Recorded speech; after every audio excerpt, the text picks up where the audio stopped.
बिस्मिल्लाहिर्रहमानिर्रहीम।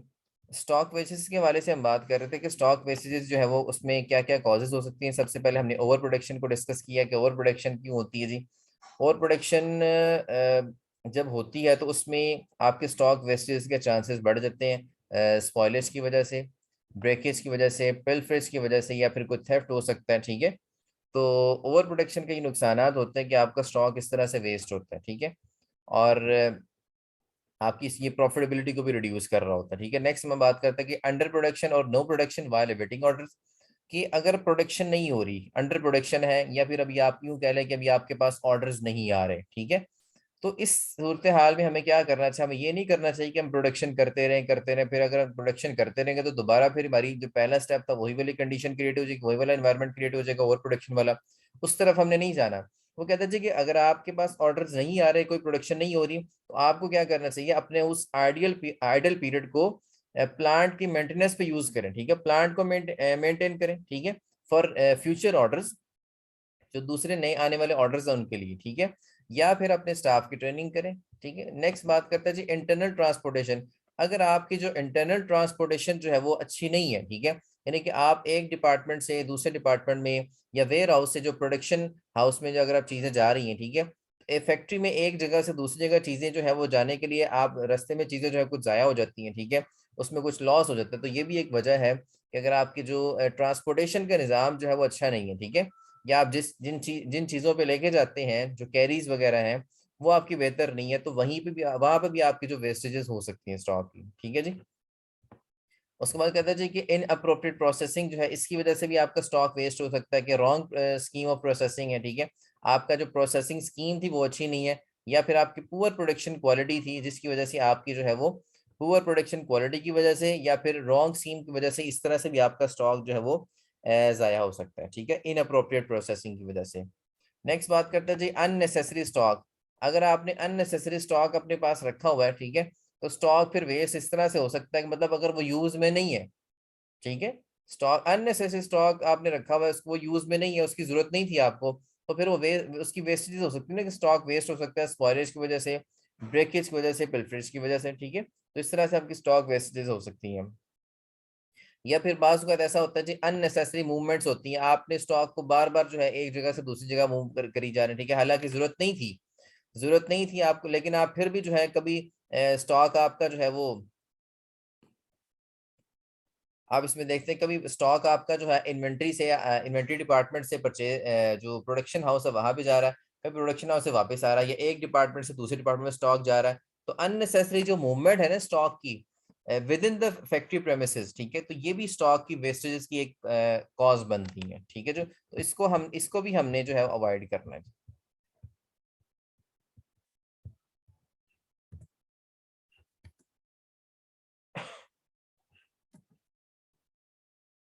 नेक्स्ट हमारे पास यहाँ पे बात करते हैं जी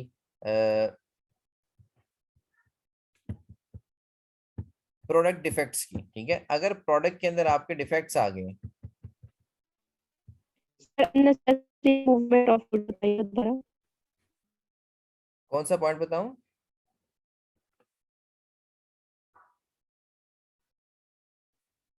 प्रोडक्ट डिफेक्ट्स की बात कर रहे हैं, 7 पॉइंट आपका। प्रोडक्ट के अंदर अगर आपके डिफेक्ट्स आ जाते हैं, प्रोडक्ट जो है वो आपकी बेहतर तरीके से आप तैयार नहीं करते उसको, ठीक है, या आपकी प्रोडक्शन मशीन जो है वो प्रोसेस जो है वो परफेक्ट नहीं है। ठीक पॉइंट है, देखा है। मैं 7 के बाद 6 एक्सप्लेन कर देता हूँ दोबारा से। प्रोडक्ट डिफेक्ट्स में बेसिकली क्या है कि अगर आपकी प्रोडक्शन मशीन जो है वो बेहतर नहीं है, या आपके प्रोडक्शन जो प्लान्स है वो बेहतर नहीं है, या परफेक्ट नहीं है आपकी मशीन प्रोसेस वगैरह, तो इस सूरत हाल में जो आप एंड प्रोडक्ट बना रहे हैं वो डिफेक्टिव प्रोडक्ट होंगे। ठीक है, जब डिफेक्टिव प्रोडक्ट आप प्रोड्यूस कर रहे होते हैं ना, तो ये भी आपकी एक वेस्टेजेस की वजह बनती है, क्योंकि डिफेक्टिव प्रोडक्ट को कोई खरीदना पसंद नहीं करेगा। ये डिफेक्टिव प्रोडक्ट जब आप मार्केट में लेके जाएंगे तो इसको कोई नहीं खरीदेगा। ठीक होगी बात? तो डिफेक्टिव प्रोडक्ट बनाने की वजह से भी आपका स्टॉक जो है वो वेस्ट हो रहा होता है। ठीक होगी बात? अच्छा, अब आपका पॉइंट था जी नंबर 6। नंबर 6 में हमने बात की थी कि हम अननेसेसरी मूवमेंट ऑफ गुड्स। ठीक है, तो अननेसेसरी मूवमेंट ऑफ गुड्स की बात यह है कि अगर आप जो है बेवजह स्टॉक को एक जगह से दूसरी जगह मूव कर रहे हैं फैक्ट्री के अंदर, ठीक है, जरूरत नहीं भी थी, फिर भी आप फैक्ट्री प्रेमिसेस में स्टॉक को एक लोकेशन से दूसरी लोकेशन पे बेवजह मूव कर रहे हैं, ठीक है, तो इस सूरत हाल में भी आपका स्टॉक जो है वो वेस्ट हो सकता है। तो इसमें हमने 6 पॉइंट में ये एक्सप्लेन किया था। क्लियर हो गया जी?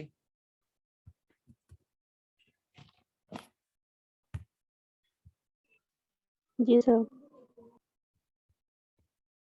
अच्छा, नेक्स्ट हमारे पास टॉपिक आ रहा जी, टूल्स ऑफ इन्वेंट्री कंट्रोल, कि इन्वेंट्री को हम कंट्रोल किस तरह से कर सकते हैं। ठीक है,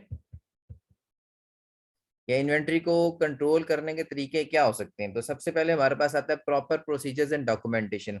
अगर आप इन्वेंट्री की प्रॉपर डॉक्यूमेंटेशन करें, ठीक है, यानी कि जब आप इन्वेंट्री को रिसीव करते हैं तो रिसीट्स बनाएं उसकी, ठीक है, इन्वेंट्री की प्रॉपर इंस्पेक्शन हो, ठीक है, जब आप इन्वेंट्री को जो है वो स्टोर कर रहे हैं, ठीक है, तो स्टोरेज के हवाले से उसके रिकॉर्ड मेंटेन हो, ठीक है, या फिर इन्वेंट्री को आप इशू कर रहे हैं प्रोडक्शन डिपार्टमेंट के लिए, ठीक है, इन्वेंट्री डिपार्टमेंट से इन्वेंट्री इशू हो रही है प्रोडक्शन डिपार्टमेंट के लिए, ठीक है, तो जो इशू आप इन्वेंट्री कर रहे हैं उसकी रिकॉर्डिंग प्रॉपर होनी चाहिए। इन्वेंट्री की कॉस्टिंग जो है, या जिस पे आपने उसको परचेज किया था, ठीक है, उसको प्रॉपर रिकॉर्ड करें, या राइट ऑफ अगर आपने करने हैं इन्वेंट्री की जो मार्केट वैल्यू अगर डाउन होगी, ठीक है, अकाउंटिंग में स्टैंडर्ड है ना IAS 2, इंटरनेशनल अकाउंटिंग स्टैंडर्ड 2 जो है वो इन्वेंट्री का है।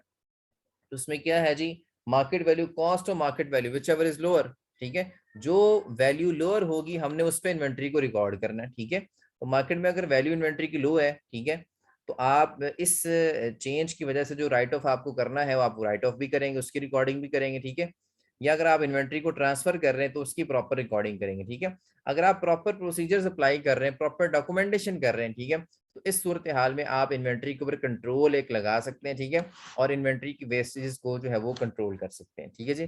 नेक्स्ट इसमें पॉइंट बताता है कि स्टॉक कोडिंग एंड आइडेंटिफिकेशन। तो जहाँ पे बहुत सारी प्रोडक्ट्स, जिस जो बिजनेसेस बहुत सारे प्रोडक्ट्स में डील कर रहे होते हैं, वैरायटी ऑफ प्रोडक्ट्स होती है, वहां पे स्टॉक को आइडेंटिफाई करना बहुत जरूरी है, स्टॉक की प्रॉपर कोडिंग होना बहुत जरूरी है, ठीक है। यानी कि अगर आप जो है वो हर प्रोडक्ट को एक कोड असाइन कर देंगे तो ये आपके लिए जो है आसानी हो जाएगी, बिजनेस के लिए आसानी हो जाएगी, ठीक है, बाद में उन प्रोडक्ट को आइडेंटिफाई करना। अगर आप कोडिंग कर देंगे तो इनको आइडेंटिफाई करना फ्यूचर में ईजी हो जाएगा, ठीक है।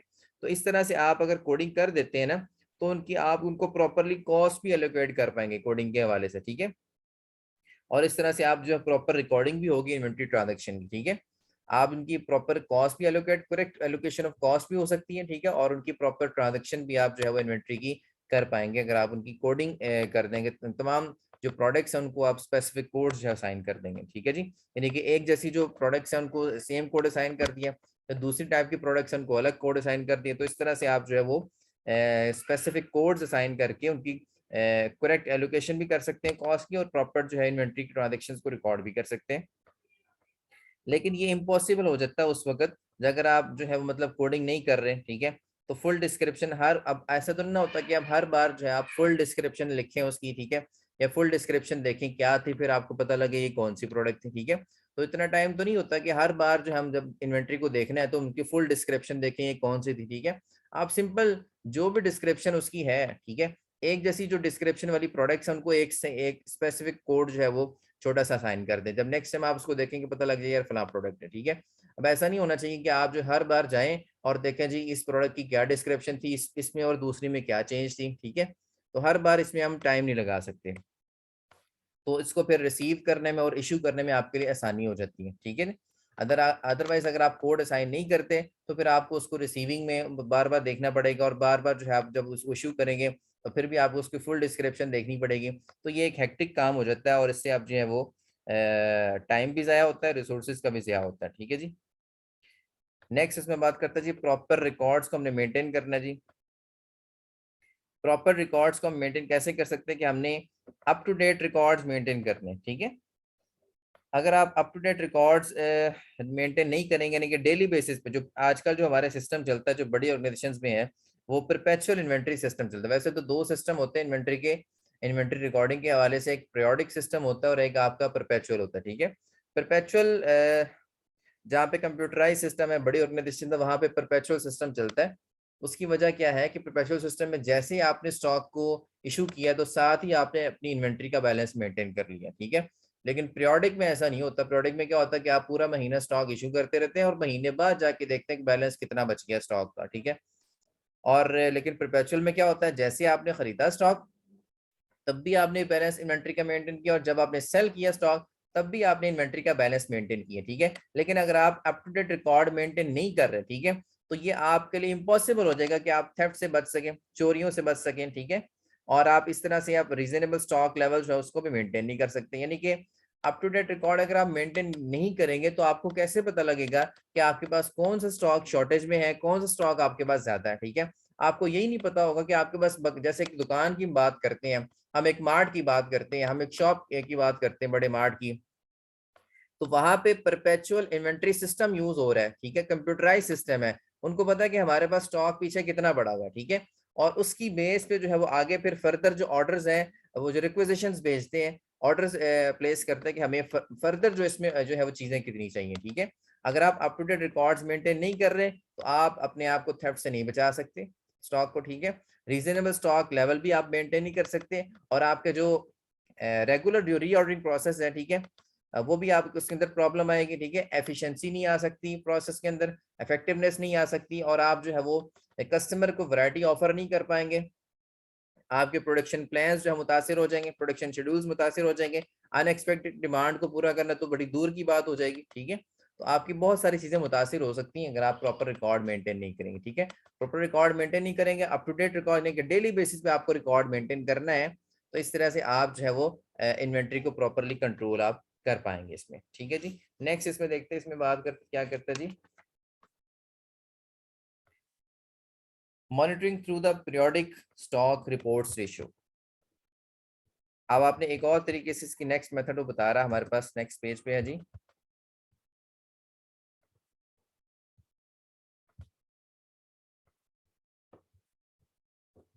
कहते जी monitoring through periodic stock reports and ratio. आपने जो है रेगुलर जो पीरियोडिक स्टॉक जो है वो रिपोर्ट्स लेनी है आपने, ठीक है। वेरियस ऑपरेटिंग सेंटर से, कंपनी के अंदर जितने भी ऑपरेटिंग सेंटर जो ऑपरेट कर रहे हैं, ठीक है, सबसे आपने रेगुलर पीरियोडिक स्टॉक रिपोर्ट्स लेनी, ठीक है।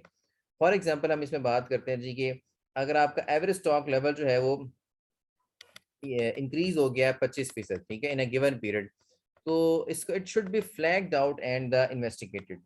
अगर आपका एक स्पेसिफिक स्टॉक जो है वो इंक्रीज कर गया 25% से, ठीक है, तो ये इंक्रीज क्यों किया, इसको इसको आपको इन्वेस्टिगेट करना चाहिए, ठीक है। तो मतलब अगर एक स्पेसिफिक स्टॉक जो है वो मतलब कम हो गया ज्यादा, तो इसको भी आपको देखना चाहिए। लेकिन है कि आपको जो है वो प्रॉपर जो रिपोर्ट्स अगर आपको दी जाएंगी, प्रॉपर आप रेशियोज कैलकुलेट करेंगे, तो आप ये इस चीज का अंदाजा बखूबी लगा सकते हैं कि कौन सा स्टॉक जो है वो ज्यादा इंक्रीज हो गया, ये कौन सा स्टॉक जो है वो कमी का शिकार है, ठीक है। इसी बेसिस पे आप जो है अगर आप देखें ना, जैसे एग्जांपल दिए गए, if every stock level of an item has increase beyond the से 25% इन अ गिवन पीरियड, ठीक है। एक आइटम थी, ठीक है, उसका एवरेज स्टॉक जो है वो इंक्रीज कर गया 25% इन अ गिवन पीरियड। इसका मतलब कि स्टॉक जो है वो 25% इंक्रीज क्यों किया, इसकी इन्वेस्टिगेशन करनी, या तो सेल नहीं हुआ या तो बहुत ज्यादा परचेज कर लिया, ठीक है। तो ये 25% इंक्रीज क्यों हुआ है, ठीक है, इसकी आपने प्रॉपर इन्वेस्टिगेशन करनी है। बेसिकली हम ये सारे जो प्रोसीजर अप्लाई कर रहे हैं, ये इन्वेंट्री को कंट्रोल करने के लिए हैं। अगर हम ये नहीं देखेंगे एक स्पेसिफिक जो आइटम है उसकी जो वैल्यू है, या वो इंक्रीज क्यों हुआ है, इतने 25% इंक्रीज उसमें क्यों आई है, अगर हमने बहुत ज्यादा परचेज कर लिया उसको, या उसकी सेल में कमी आ गई है, क्या वजह बनी है, अगर आप इन वजूहात को तलाश करने की कोशिश नहीं करेंगे, तो हो सकता है कि आपकी जो है यहाँ पे आपकी इन्वेंट्री बहुत बढ़ रही है, पैसा बहुत, कॉस्ट ऑफ कैपिटल आपको बढ़ती जाए, ठीक है, आपको स्टोरेज कॉस्ट बढ़ती जाए, मेंटेनेंस कॉस्ट बढ़ती जाए, और अल्टीमेटली आपका बेनिफिट ना उतना, ठीक है, कॉस्ट ज्यादा बढ़ती जाए आपको, ठीक है। तो इन चीजों से बचने के लिए, एक्स्ट्रा कॉस्ट से बचने के लिए आपको यहाँ पे इन्वेस्टिगेट करना है कि 25% एक खास स्टॉक, एक खास आइटम का जो स्टॉक है वो 25% इंक्रीज क्यों हुआ। वो कैसे पता लगेगा, जब आपको रेगुलर रिपोर्ट्स आएंगी तमाम ऑपरेटिंग सेंटर से कंपनी की, ठीक है, और आपको रेशियोज का पता होगा कि पहले क्या रेशियो जा रही थी और अब कितनी रेशियो, और पहले और अब में क्या चेंज आ रही, ठीक है। तो इस तरीके से भी आप अपने स्टॉक को कंट्रोल कर सकते हैं। नेक्स्ट में बताता है हमारे कि verifying the stock through the regular stock taking, ठीक है। आपने अक्सर देखा, अक्सर बिजनेसेस जो है ना अपने जो एम्प्लॉयज है उनसे स्टॉक टेकिंग करवा रहे होते हैं, ठीक है। मतलब 10 दिन बाद भी हो सकती है, 20 दिन बाद भी हो सकती है, मंथली पे कुछ लोग मंथली भी करवाते हैं, ठीक है। स्टॉक टेकिंग नॉर्मली जो है मंथली बेसिस पे होती है, ठीक है। तो स्टॉक टेकिंग करवाते पीरियडिकल, एक पीरियड उन्होंने सेट किया हुआ कि मंथ बाद हम जो इसमें स्टॉक टेकिंग कर लेंगे, ठीक है। लेकिन इसमें कोई सच रेस्ट्रिक्शन नहीं है, आप जल्दी भी कर सकते हैं। तो verify the stock through the regular stock taking, ठीक है। आप इसको डेली बेसिस पे भी कर सकते हैं स्टॉक टेकिंग को, ठीक है। कि मतलब स्टॉक कितना था, तो इसके लिए आपको प्रॉपर जो है वो एक स्टाफ चाहिए होगा जो इस चीज को सर अंजाम देगा।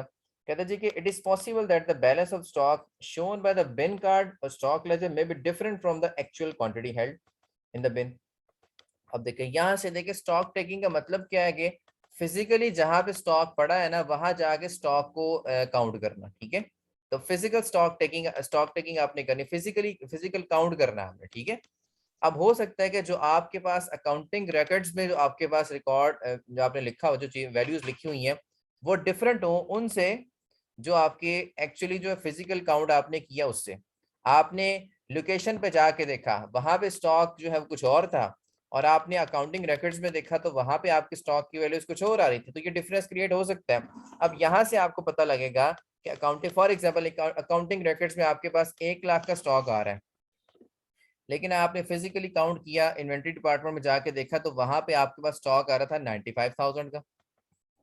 तो अब आपको यहाँ से डिफरेंस पता लगेगा कि जो अकाउंटिंग रिकॉर्ड्स में अगर 1 लाख का स्टॉक आ रहा है, फिजिकल काउंट किया जाके तो वहां 95,000 का स्टॉक पड़ा हुआ है, तो ये 5,000 का डिफरेंस कहाँ पे गया?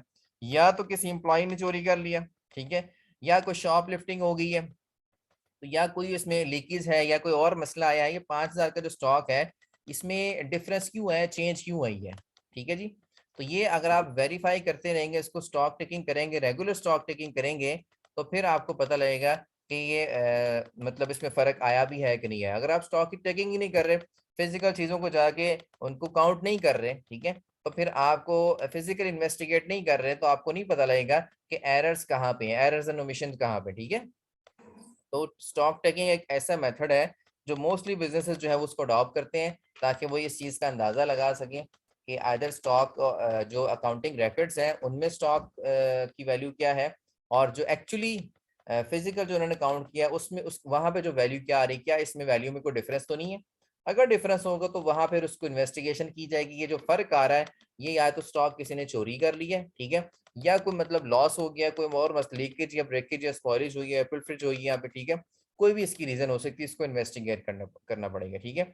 अगर ये इस तरह के मेथड्स हम अडॉप्ट करेंगे तो हम अपने स्टॉक को अच्छे तरीके से कंट्रोल कर सकते हैं, ठीक है। नेक्स्ट इसमें एक इम्पॉर्टेंट जो है वो टर्म बताता है जस्ट इन इन्वेंट्री, ठीक है। जस्ट इन इन्वेंट्री जो है वो बेसिकली एक मेथड है जो कि त्याची ओकनो ऑफ जापान, ठीक है, इसने इसको डेवलप किया था, लेकिन अमेरिकन भी इसको क्लेम करते हैं कि उन्होंने इसको पहले इन्वेंट किया है, ठीक है जी। इस सिस्टम के अंदर क्या है कि आपने जस्ट इन टाइम से मुराद क्या है कि आपने जो है इन्वेंट्री उसी वक्त जो है वो मंगवानी है जब आपको फौरी तौर पे उसकी जरूरत है, ठीक है, यानी कि आप जो है जस्ट इन टाइम, ठीक है, मतलब जस्ट जब आपने उसकी प्रोडक्शन करनी, जब आपको ऑर्डर आए तो जब आप प्रोडक्शन करने लगे तो आप उसी वक्त इन्वेंट्री को मेंटेन करेंगे, ठीक है। तो जस्ट इन टाइम का मतलब ये है कि लेकिन ये अक्सर औकात इसको मैनेज करना, इस मेथड को अप्लाई करना डिफिकल्ट हो जाता है बहुत सारी ऑर्गेनाइजेशन के लिए, ठीक है। यानी कि जब आपको ऑर्डर आएगा, जब आपने प्रोडक्शन करनी, तो उस वक्त आप इन्वेंट्री के मामला देखेंगे, इन्वेंट्री को मेंटेन करेंगे, ठीक है। हो सकता है उस वक्त आपको इन्वेंट्री अवेलेबल ही ना हो, ठीक है, या तो आपका ऐसा सिस्टम हो कि आप जब चाहे इन्वेंट्री हासिल कर लेंगे, ठीक है, तो फौरी तौर पे आप इन्वेंट्री मंगवा के अपने प्रोडक्शन स्टार्ट कर दें और पूरा कर लें। लेकिन अगर ऐसा ना होगा तो फिर इस सिस्टम को अप्लाई नहीं कर सकते। अब इसमें वो बात करता है जी, आगे फर्दर इसको देखते हैं।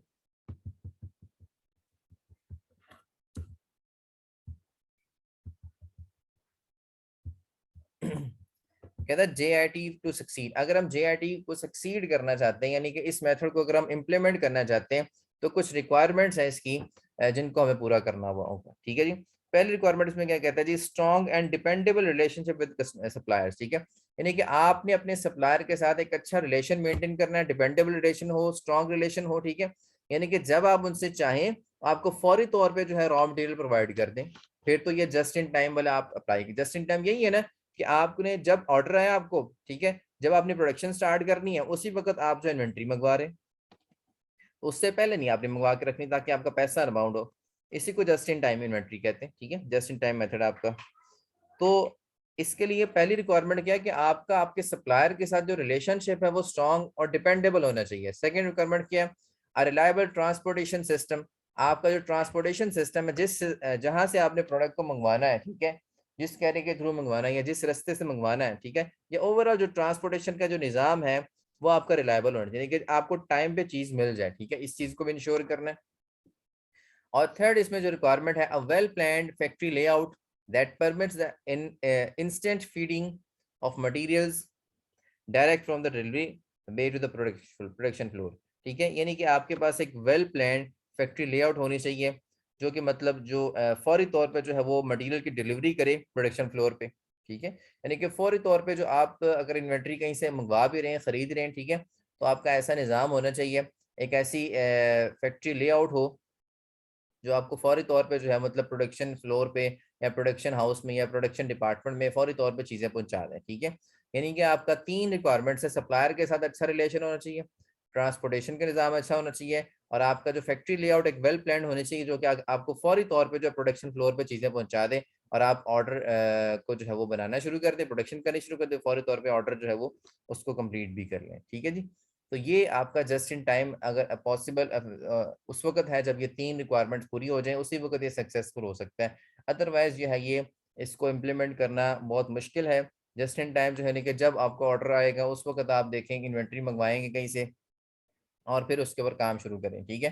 तो बाज़ औक़ात सप्लायर के साथ रिलेशन अच्छा ना हो या ट्रांसपोर्टेशन का निज़ाम अच्छा ना हो तो चीज़ें आपको नहीं मिलती, ठीक है, और आपका इस तरह से ऑर्डर या कस्टमर जो है वो आपका ख़राब होता है, ठीक है, वो किसी और के पास चला जाएगा, ठीक है। तो नेक्स्ट इसमें हमारे पास जो है एबीसी एनालिसिस आ रहा है। एबीसी एनालिसिस बहुत इंपॉर्टेंट है, ठीक है, तो पेपर पॉइंट ऑफ व्यू से भी इम्पोर्टेंट है ABC analysis. ABC analysis basically एक इन्वेंट्री के हवाले से मेथड है, ठीक है जी। तो एबीसी एनालिसिस बेसिकली होता क्या है कि हम इसमें जो है वो 3 कैटेगरीज बना लेते हैं, ठीक है, यानी कि हम अपनी इन्वेंट्री को क्या करते हैं 3 डिफरेंट कैटेगरीज में डिवाइड कर लेते हैं। फॉर एग्जांपल ए कैटेगरी बना ली हमने, बी कैटेगरी बना ली और सी कैटेगरी, ठीक है। जैसे कि यहाँ बताता है कि all the inventory items are broadly classified into 3 categories A, B, C, ठीक है। 3 कैटेगरीज में हमने अपनी इन्वेंट्री को डिवाइड कर लेना एबीसी एनालिसिस में, ठीक है। तो items falling in category A, ठीक है, तो वो क्या होगा जी, fewer items largest annual usages, ठीक है, यानी कि जो आपकी फ्यूअर आइटम्स है जिनका एनुअली यूजेज बहुत ज्यादा है उसको हम कैटेगरी ए में ले जाएंगे, ठीक है। और मोस्ट केयरफुली मॉनिटर, उनको जो है वो मॉनिटर भी अच्छे तरीके से किया जाएगा। इसी तरह से आप जो कैटेगरी बी की बात करेंगे जिनका लेसर डिग्री ऑफ कंट्रोल होगा, ठीक है, उनके ऊपर लेसर डिग्री कंट्रोल होगा या उनकी जो procedure of their movement are made tighter, ठीक है, वो जो ए के जो हमने प्रोसीजर रखने वो टाइट रखने, लेकिन अगर हम कैटेगरी बी की बात करेंगे तो उसके ऊपर जो हमने मॉनिटरिंग भी हल्की रखनी, ठीक है, और उसका यूजेज भी कम होगा, ठीक है। और कैटेगरी सी की अगर हम बात करें तो उसके ऊपर इवन लेसर होगा, मतलब कि उसके ऊपर मॉनिटरिंग भी कम होगी और उसके ऊपर जो हम कंट्रोल भी जो है वो उसको भी कम एक्सरसाइज करेंगे, यानी कि तीनों कम डिफरेंस किस तरह से करते हैं कि ए कैटेगरी में वो प्रोडक्ट्स आएंगे जो कि फ्यूअर आइटम्स हैं लेकिन लार्जेस्ट यूज में, लेकिन एनुअली उनका यूज बहुत ज्यादा है, इनको हमने ज्यादा मॉनिटर करना है केयरफुली, ठीक है, और ज्यादा इनके ऊपर हमने जो है वो कंट्रोल एक्सरसाइज करना है, ठीक है। लेकिन कैटेगरी बी हम की अगर हम बात करेंगे प्रोडक्ट्स, इनकी जो है वो एनुअल यूजेज कैटेगरी ए की प्रोडक्ट से कम होगा, ठीक है, और इनको इनकी मॉनिटरिंग भी कम होगी, ठीक है, और जो है इनके ऊपर कंट्रोल भी कम एक्सरसाइज किया जाएगा, ठीक है। और इसी तरह से कैटेगरी सी जो है इस पे जो है कैटेगरी बी से भी हमने कम कंट्रोल रखना है और कैटेगरी बी से भी हमने कम इसकी मॉनिटरिंग करनी है और कम इसका जो है एनुअल यूज होगा, ठीक है। इस तरह से आपने अपनी प्रोडक्ट्स को कैटेगरी ए बी सी में डिवाइड कर देना है। कैटेगरी ए में ज्यादा यूज होने वाली प्रोडक्ट्स आ जाएंगी, कैटेगरी बी में उससे कम यूज होने वाली और कैटेगरी सी में उससे कम यूज होने वाली। इसी तरह से कंट्रोल के वाले से हम क्या कहेंगे, ज्यादा कंट्रोल कैटेगरी ए वाली प्रोडक्ट्स पे होगा, कम कंट्रोल बी वाली प्रोडक्ट्स में और उससे कम कंट्रोल कैटेगरी सी की प्रोडक्ट्स में होगा, ठीक है। तो ये बेसिकली आपका एबीसी एनालिसिस, इस तरह से आपने जो है वो अपनी प्रोडक्ट्स की क्लासिफिकेशन कर लेनी और इनका एनालिसिस करना होगा। एनालिसिस किस तरह से करना है कि आपको पता लगे कि कौन सी प्रोडक्ट जो है वो ज्यादा यूज में और कौन सी प्रोडक्ट उससे कम यूज में और कौन सी प्रोडक्ट उससे कम यूज में, उसी तरीके से हमने इनका एनालिसिस करना है, ठीक है, इनकी परसेंटेजेस निकाली और हमने इनके ऊपर कंट्रोल्स लगाने, ठीक है। तो जो ज्यादा यूज में प्रोडक्ट्स होंगी उसी उनकी डिमांड मार्केट में ज्यादा होती है और वही जो है मतलब उनके लॉसेस ज्यादा हो सकते हैं, ठीक है, उनके लॉसेस के चांसेस भी ज्यादा होते हैं, ठीक है, उनके थेफ्ट के चांसेस भी ज्यादा होते हैं, ठीक है, क्योंकि मार्केट की डिमांड होती है, तो उन्हीं पे हमने चेक बैलेंस ज्यादा रखने होते हैं जो ज्यादा यूज में, जैसे कि कैटेगरी ए की प्रोडक्ट है, ठीक है जी। नेक्स्ट हमारे पास ये बताता है, इसने एक न्यूमेरिकल्स छोटा सा दिया हुआ हमारे पास, स्टॉक चेक पॉइंट्स का बताया, ठीक है, सेटिंग स्टॉक चेक पॉइंट्स आपके पास, ठीक है। इसको हम यहाँ से नेक्स्ट पेज करते हैं जी।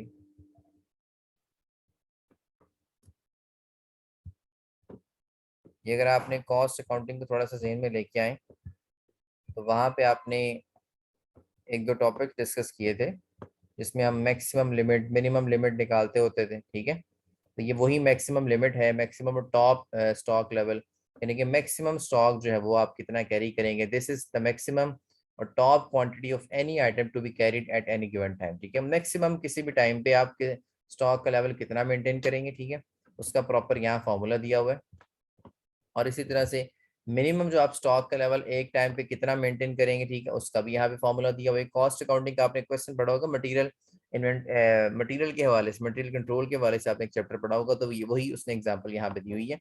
इसी तरह से रीऑर्डर लेवल है, ठीक है, तो this is the level eight which N order must be place for the replenishment, ठीक है, this level is greatly set, ये इसका फॉर्मूला भी यहाँ पे दिया है कि रीऑर्डर लेवल कितना होगा, दोबारा से आपने जो ऑर्डर प्लेस करना है, ठीक है।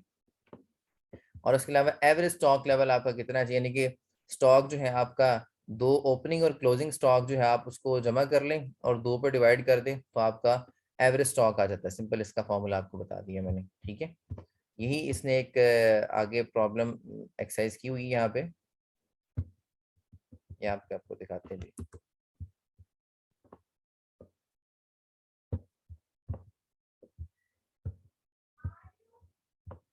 इसको देख सकते हैं जी आप यहाँ पे, इसने एक एग्जांपल लेके, ठीक है, इसका रीऑर्डर लेवल भी निकाला है, ठीक है, इसका मैक्सिमम लेवल भी निकाला हुआ है, इसका मिनिमम लेवल और मैक्सिमम दोनों लेवल निकाले हैं, ठीक है, और इसके साथ इसका एवरेज स्टॉक लेवल भी इसने निकाला हुआ, ठीक है।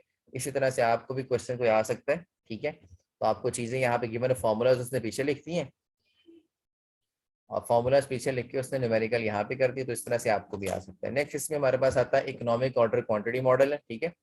इकोनॉमिक ऑर्डर क्वांटिटी में आपको सिंपल बता देता हूँ कि इसमें क्या होता है जी। हमने ये एक ऐसा लेवल है इन्वेंट्री का जहाँ पे आपकी कॉस्ट मिनिमम होती है और बेनिफिट आपका मैक्सिमम होता है, ठीक है। इसका फॉर्मूला उसने एक्सप्लेन किया हुआ आगे। देखिए जी, हमने डिस्कस किया था ना पहले कि अगर हम किसी ऑर्डर प्लेस करते हैं, ऑर्डर की एक कॉस्ट होती है, ठीक है। तो ऑर्डर की जो कॉस्ट होती है तो उसको आप मतलब आपको फेस करना पड़ता है, ठीक है।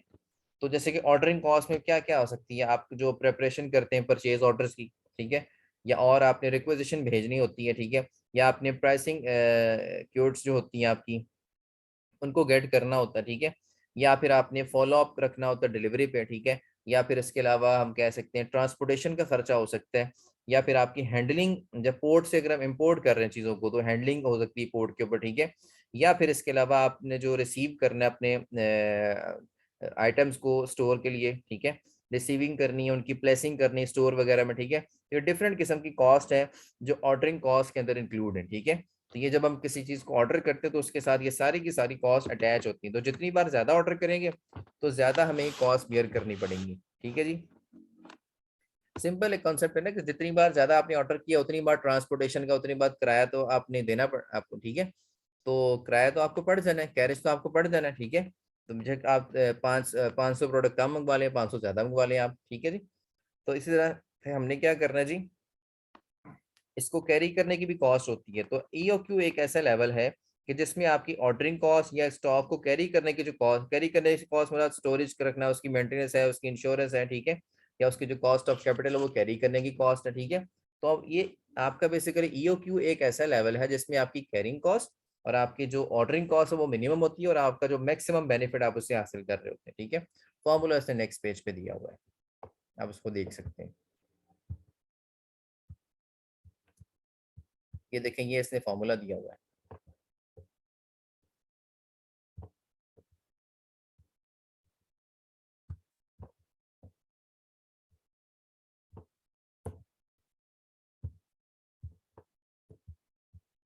ठीक है, यहाँ तक को मसला तो इसमें बता दें।